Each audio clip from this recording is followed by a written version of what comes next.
friends, welcome to my channel. இன்னைக்கு நம்ம வீடியோவில் பார்க்க போகிற ஸ்பெஷல் ரெசிபி சப்பாத்தி, பரோட்டா, நான், ரொட்டி, ஊத்தப்பம், பூரி, இட்லி, தோசைக்கு சுட சுட சாதத்துக்கெல்லாம் போட்டு சாப்பிட்ற மாதிரி ரொம்ப ருசியான சைடிஷ் ரெசிபி பார்க்க போகிறோங்க. குக்கரில் 2 விசிலுங்க. சட்டுன்னு பார்த்தீங்கன்னா ஒரு 10 நிமிடத்தில் கம்மன்னு ரெடி ஆகிடுங்க. இந்த சைடிஷ் வீடியோவை முழுமையாக பார்த்துட்டு இதே முறையில் இதே அளவோடு நீங்கள் ட்ரை பண்ணி பார்த்துட்டு எப்படி வந்துச்சு உங்களுடைய கருத்துக்களை ஷேர் பண்ணுங்கள். இந்த வீடியோ பிடித்திருந்தால் லைக் பண்ணுங்கள், ஷேர் பண்ணுங்கள், சப்ஸ்கிரைப் பண்ணுங்கள். இப்போ வாங்க இந்த சைடிஷ் ரெசிபி எப்படி செய்கிறதுன்னு பார்க்கலாம். இப்போ சைடிஷ் செய்கிறதுக்கு ஃபஸ்ட்டு மிக்ஸி ஜாரில் ஒரு பெரிய வெங்காயம் சேர்த்துருக்கேன். ஒரு பெரிய சைஸ் தக்காளி பழம் நல்ல பழுத்த பழமாக சேர்த்துக்குங்க. இதில் காரத்துக்கு 3 பச்சை மிளகாய், ஒரு பெரிய துண்டு இஞ்சி, ஒரு 7-8 பூண்டு பற்கள் தோலை நீக்கிட்டு சேர்த்துருக்கேன். இதில் 1/4 மூடி அளவுக்கு தேங்காய் வந்து சீல் பண்ணிவிட்டு சேர்க்குறேன். நீங்கள் துருவிட்டு கூட சேர்த்துக்குங்க. இதில் ஒரு 7-8 முழு முந்திரி சேர்க்குறேன். 1/2 டீஸ்பூன் போல் கசகசா சேர்த்துக்கலாம். முந்திரியும் கசகசாவையும் வெந்நீரில் கூட நீங்கள் ஊற வச்சு சேர்த்துக்கலாங்க. இப்போ இதெல்லாம் சேர்த்ததுக்கப்புறம் தண்ணி எதுவும் சேர்க்காமல் இந்த வெங்காயம் தக்காளி இருக்க தண்ணியே போதுமான இருக்கும். இது நல்லா நைஸாக பேஸ்ட்டாக அரைச்சி எடுத்துகிட்டு வரலாங்க. இப்போ இதை அரைச்சிட்டு வந்தாச்சு, இருக்கட்டும். இப்போ குக்கரில் 3 டீஸ்பூன் எண்ணெய் சேர்த்துருக்கேன். இதில் ஓல் கரம் மசாலா, பட்டை, கிராம்பு, ஏலக்காய், கல்பாசி, சோம்பு 1/2 டீஸ்பூன் போல் சேர்த்துருக்கேன். இது எல்லாம் பொரிஞ்சதும் 2 பெரிய வெங்காயம் சேர்த்துருக்கேன். வெங்காயத்தை நல்லா வதக்கி எடுத்துக்கலாம். இப்போ 2-3 நிமிஷத்துக்கு வெங்காயம் நல்லா வதங்கினதுக்கப்புறம் இதோட தக்காளி பழம் சேர்த்துக்கலாம். தக்காளி 2 தக்காளி பழம், சின்ன சைஸ் தக்காளியாக சேர்த்துருக்கேன். ரொம்ப ஜாஸ்தி சேர்க்க வேண்டாங்க தக்காளி.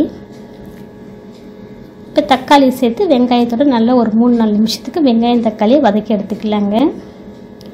வெங்காயம் தக்காளி நல்லா வதங்கினதுக்கப்புறம் அடுப்பு சிம்மில் வச்சுட்டு நம்ம அரைச்சி வச்ச பேஸ்ட்டை சேர்த்துக்கலாம். இதில் முந்திரி கசகசாலாம் சேர்த்துருக்கோம். அடிப்பிடிக்கும். சிம்மில் வச்சுட்டு நல்லா மிக்ஸ் பண்ணிக்கோங்க. இது நல்லா வதக்கி கொடுத்துட்டு இதனுடைய பச்சை வாசனை போனதுக்கப்புறம் எண்ணெய் பிரிஞ்சு வரும். அந்த பக்குவம் வந்ததில் நம்ம மசாலா பொருட்கள் சேர்த்துக்கலாம்.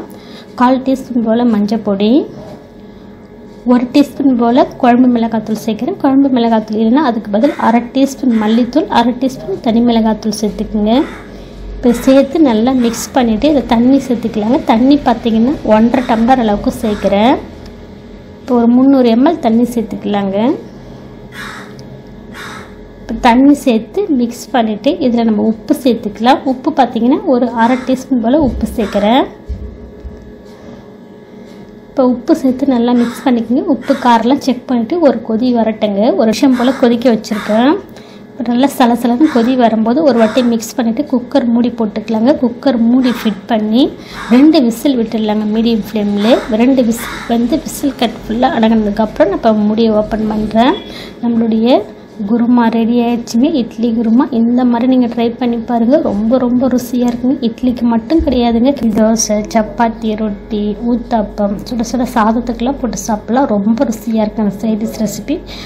ரொம்ப ஈஸியாக சட்டுன்னு ஒரு 10 நிமிடத்தில் செய்து முடிச்சிடலாம். இந்த சைடிஷ் வீடியோவை முழுமையாக பார்த்துட்டு இதே முறையில் இதே அளவுக்கு நீங்கள் ட்ரை பண்ணி பார்த்துட்டு எப்படி வந்துச்சுன்னு உங்களுடைய கருத்துக்களை ஷேர் பண்ணுங்கள்.